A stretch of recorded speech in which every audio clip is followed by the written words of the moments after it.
Assalamualaikum warahmatullahi wabarakatuh.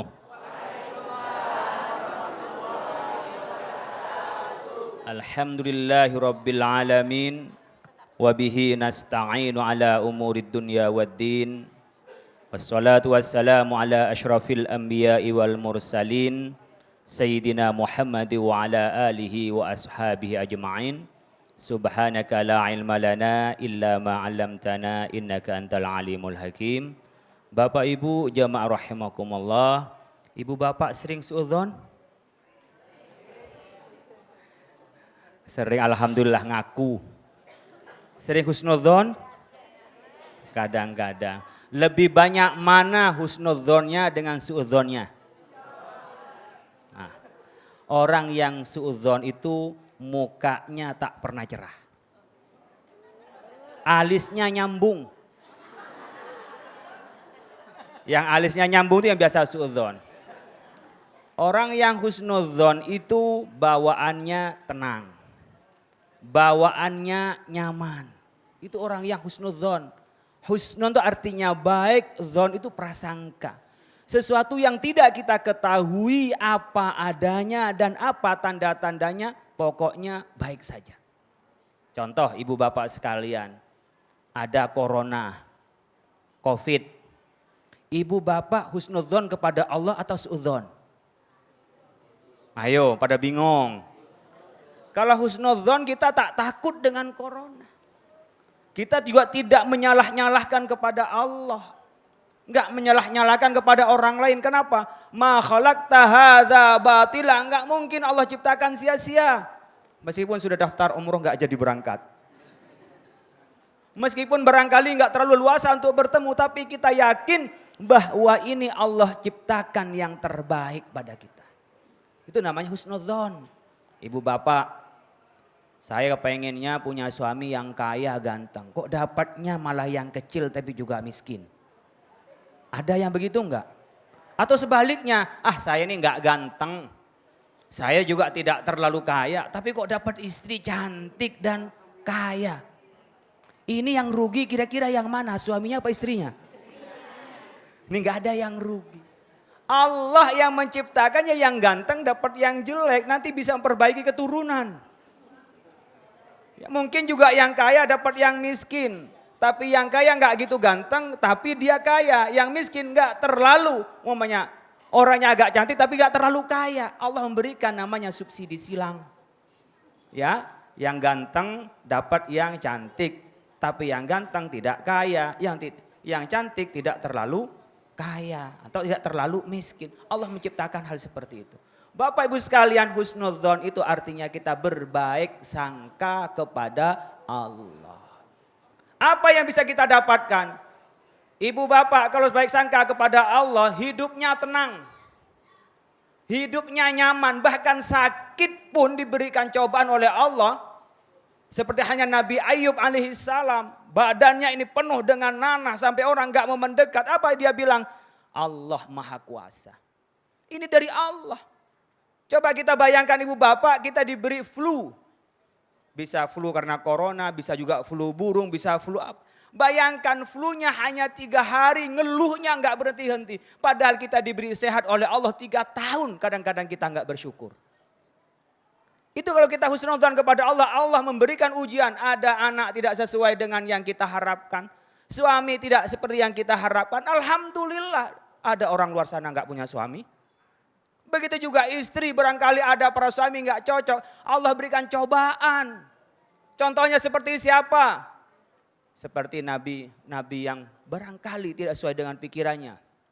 Nabi Lut punya istri tidak seperti yang dia bayangkan sebagai risalah rasulnya.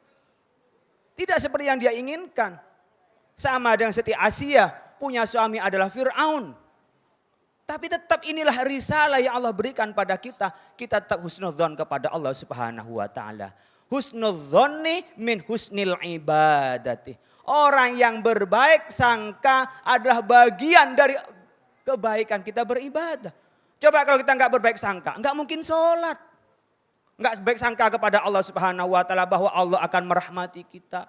Wah saya dikasih miskin, ini nggak disapa oleh Allah, nggak diberi rahmat Allah. Akhirnya apa? Kita menjadi orang yang putus asa.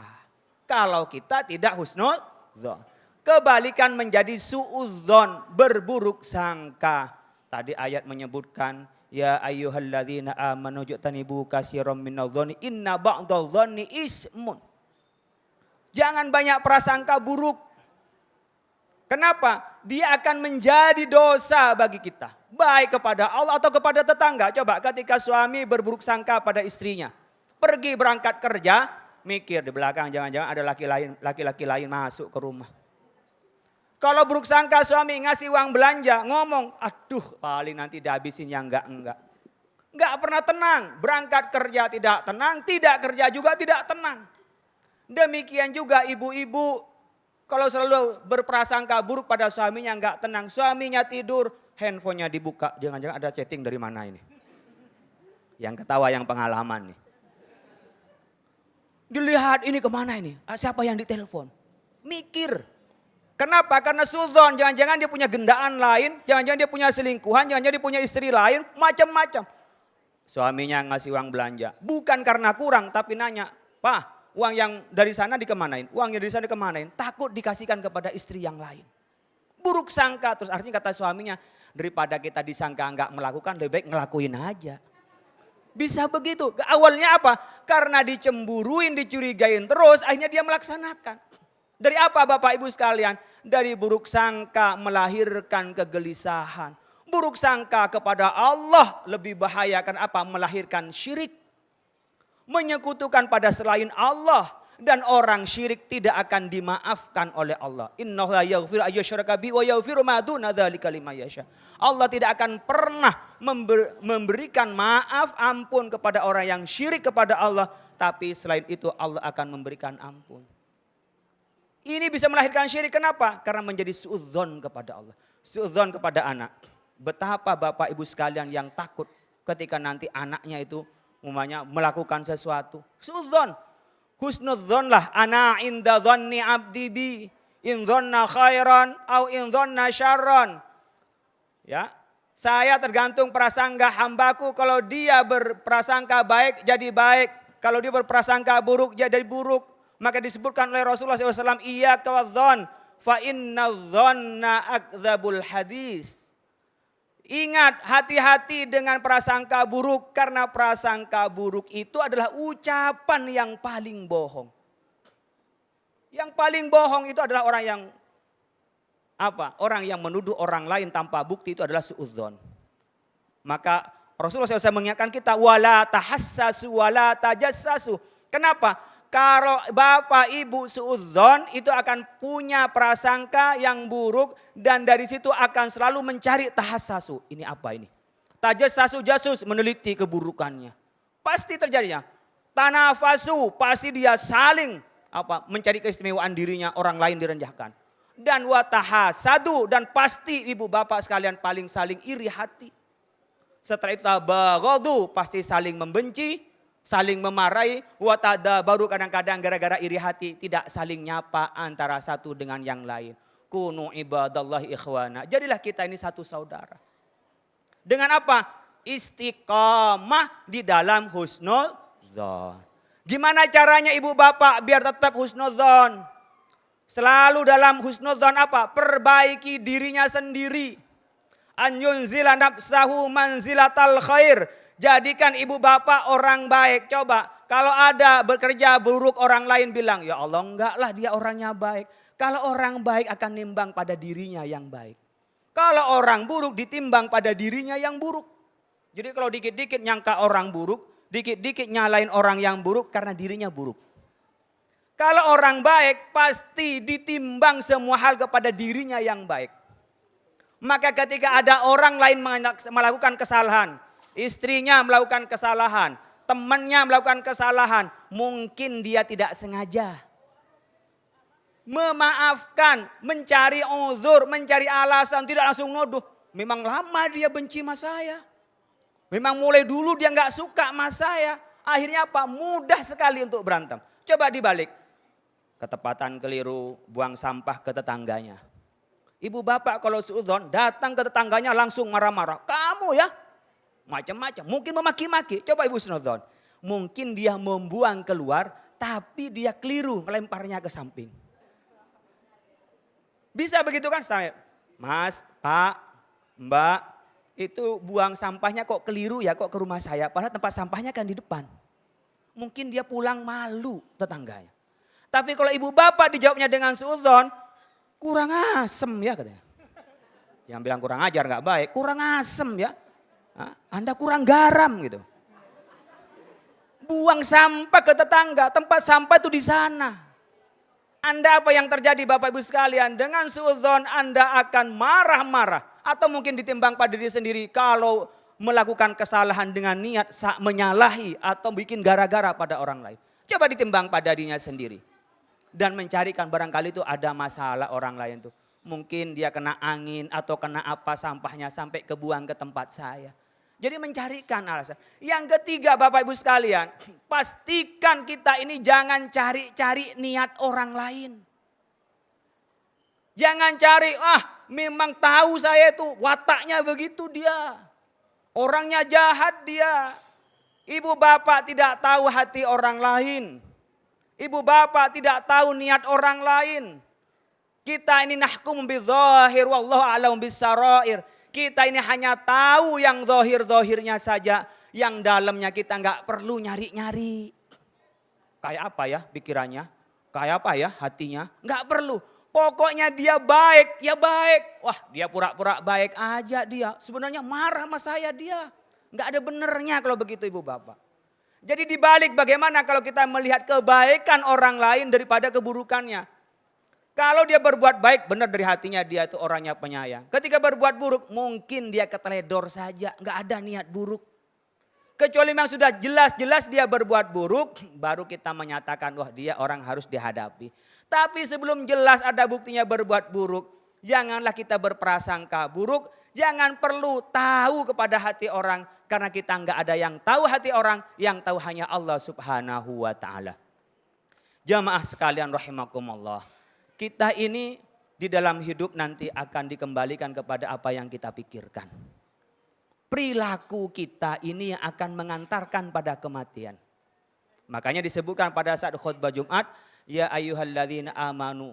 Disebutkan kepada kita. Wala tamutunna illa wa antum muslimun. Ittaqullaha haqqa tuqatih wala tamutunna illa wa antum muslimun. Takwalah kepada Allah. Jangan engkau mati kecuali mati Islam. Ini akibatnya dari apakah kita buruk sangka, apakah kita berbaik sangka. Lalu disaksikan oleh Ibnu Katsir, wala tamutunna illa wa antum muslimun annaman asya ala syai'in mata alaihi wa man mata alaihi bu'isa fihi. Orang yang hidupnya dengan cara sesuatu, maka cara hidupnya itulah yang mengantar kematian. Ibu bapak yang hidupnya dengan husnudzon, dengan tenang, maka mengantar kematian dengan tenang. Tapi ibu bapak hidupnya dengan penuh suudzon, marah pada orang lain, dengki pada orang lain, maka cara hidup itulah yang akan mengantarkan kematian. Maka orang yang sering sholat, kadang-kadang matinya pada saat sholat. Orang yang jadi sopir, kadang-kadang penyakitnya dari gara-gara dia jadi sopir. Orang yang jaga keamanan, kadang-kadang matinya gara-gara dia menjaga keamanan. Karena cara hidup kita akan mengantarkan pada kematian kita. Masya Allah, Kiai bener banget ya. Tapi satu tuh tadi yang Ali ambil bener banget. Kalau kita prasangka buruk terus sama orang, hidup kita gak tenang ya Kiai ya. Muka kita murung terus, si Anu lagi begitu terus, si Anu lagi. Jadi gak nikmat hidup kita Kiai ya. Baik Masya Allah, terima kasih Kiai ilmunya. Baik jamaah yang dimuliakan oleh Allah Subhanahu Wa Taala, Masya Allah. Nambah lagi ilmu kita, tinggal kita amalin, mudah-mudahan jadi barokah buat kita. Amin ya Rabbal Alamin.